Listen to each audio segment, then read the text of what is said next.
It's now my pleasure to introduce the 2025 Alumni Achievement Award recipients. Throughout their careers, these distinguished graduates have contributed significantly to their companies and communities while upholding the highest standards and values in everything they do. As such, they represent the best in our alumni body. Exemplary role models. They inspire all those who aspire to have an impact on both business and society. So I'll introduce each of them in turn. I'll start with Bonnie Cohan. Bonnie, if you can please stand.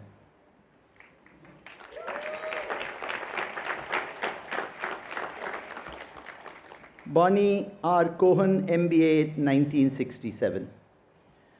Bonnie Cohan grew up in Brockton, Massachusetts, surrounded by a diversity of perspectives.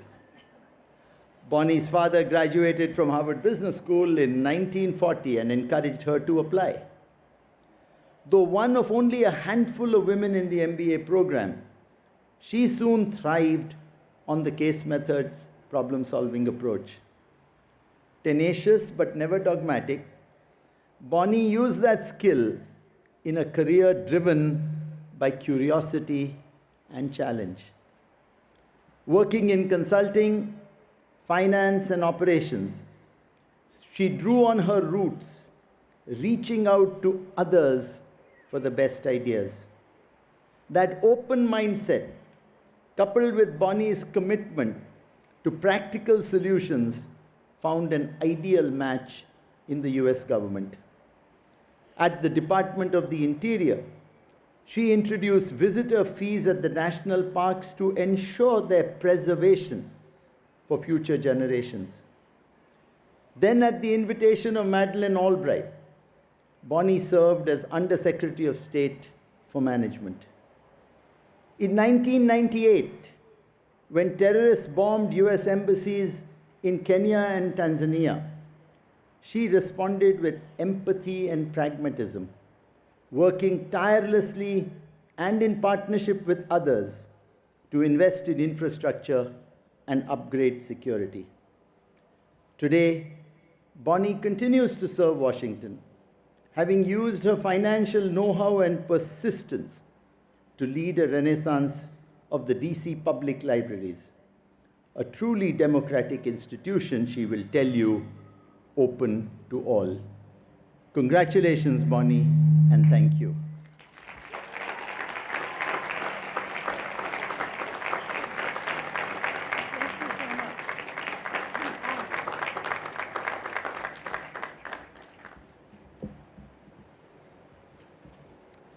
Next, Vittorio Calao MBA, 1990.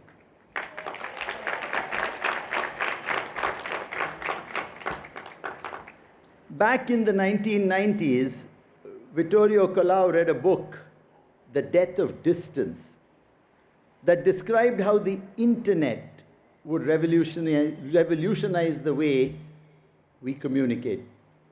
It changed his life. Inspired by the opportunities he saw for connection, Vittorio embarked on a career in media and telecommunications, driven by his passion for people and community. Very quickly, something became clear. Here was a leader who inspired others to give more than what seemed possible. That ability was formed during Vittorio's early military service, guiding his unit through Italy's mountains. Safety and trust were paramount. Years later, as CEO of Vodafone, Vittorio drew on those skills, forging a cohesive global culture that enabled local leaders to navigate a swiftly changing business landscape from South Africa to India to New Zealand. In 2021, when Italy's Prime Minister called, Vittorio had 2 hours to decide to serve in Mario Draghi's cabinet. It was, he says, a no-brainer.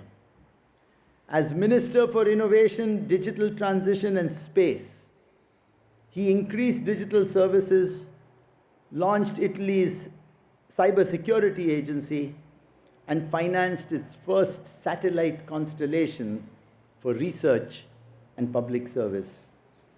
Today at General Atlantic, Vittorio's energy and joie de vivre continue to spark change as he works alongside entrepreneurs to build the next generation of life-changing companies. Congratulations, Vittorio, and thank you.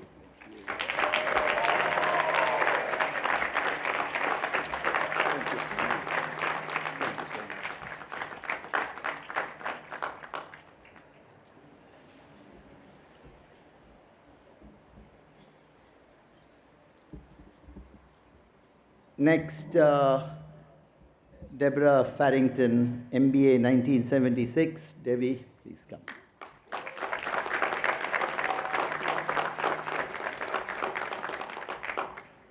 When Debbie Farington was 10 years old, she got straight A's on her report card. As a reward, her father took her to lunch with a bonus visit to the New York Stock Exchange. It was chaos, she recalls. People were yelling and throwing paper. In Debbie's words, it was fabulous. That moment was the catalyst for a storied career in finance. After Harvard Business School, Debbie joined Merrill Lynch as an investment banker and securities analyst, working in Mexico, Hong Kong, Singapore, and Tokyo. It was a promising beginning that ended abruptly when Debbie was let go. Undaunted, she turned setback to opportunity, joining smaller firms with the goal of starting her own. In 1998, Debbie co-founded StarVest Partners, a women-led venture capital firm with early wins including Fieldglass and Veracode. In 2000, StarVest led a $20 million investment round in NetSuite. Debbie joined the company's board and was lead director from NetSuite's IPO in 2007 to its acquisition by Oracle in 2016 for $9.3 billion. Today, Debbie offers her expertise to company boards and generously mentors those still finding their way. Ever her father's daughter, she knows small acts of kindness can reverberate through a lifetime. Congratulations, Debbie, and thank you very much.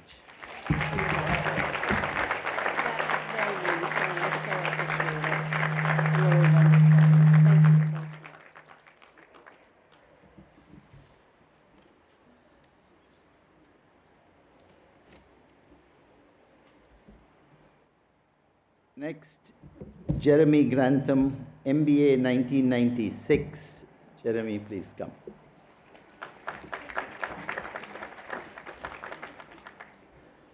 Jeremy Grantham grew up in Doncaster, a coal mining town in Yorkshire, England. He remembers amazing things appearing after World War II ended. Bananas, grapes, and candy, which caused the most excitement. It was a good time to be alive. Just 16 years old when he purchased his first stock, Jeremy sold those holdings to his mother to help finance his MBA. Then the company went bankrupt. An early example of his excellent market timing. After HBS, Jeremy worked in consulting, but noticed his friends in finance were having much more fun. He joined them, co-founding Battery March Financial in 1969 and in 1977 GMO. Renowned for his new ideas and innate ability to predict market bubbles, Jeremy discovered his true passion in 1997 when he and his wife Hannah launched the Grantham Foundation for the protection of the environment. They became fanatics, as Jeremy says, for a simple reason. Climate change is the race of our lives. Since then, driven by curiosity and values that have brought him so much success, he has devoted his time and treasure to winning that race through grant making, research, and investing, working ceaselessly on solutions to a challenge with global impact. Congratulations, Jeremy, and thank you very much.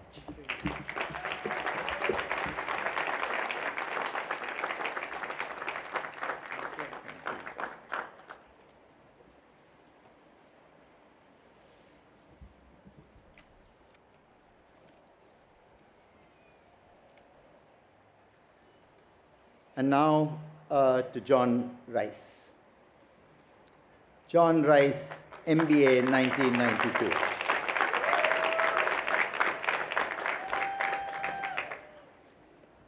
A month into his time at Harvard Business School, John Rice was walking back to his dorm after a long evening at Baker Library.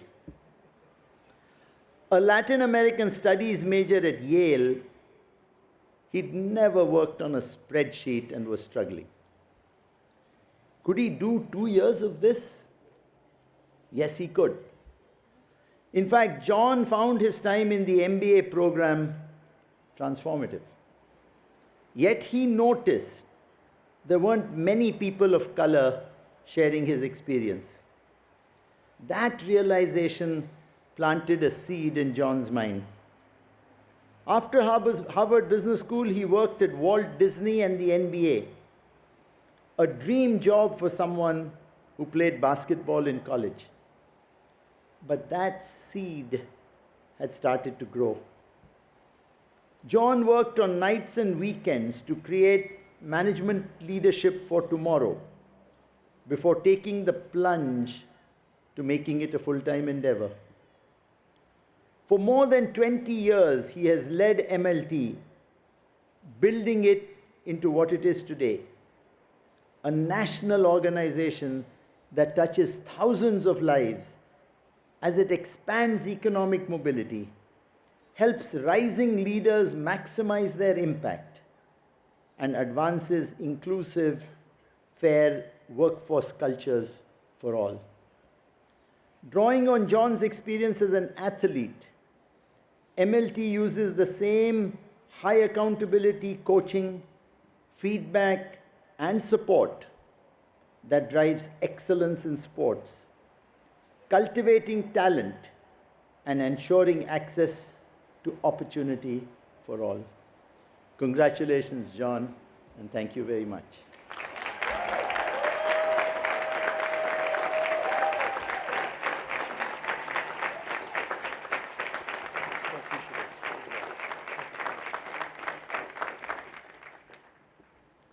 So let's have a final round of applause for all our 2025 Alumni Achievement Award recipients who truly exemplify the school's mission and values in many ways and make a difference. Thank you all.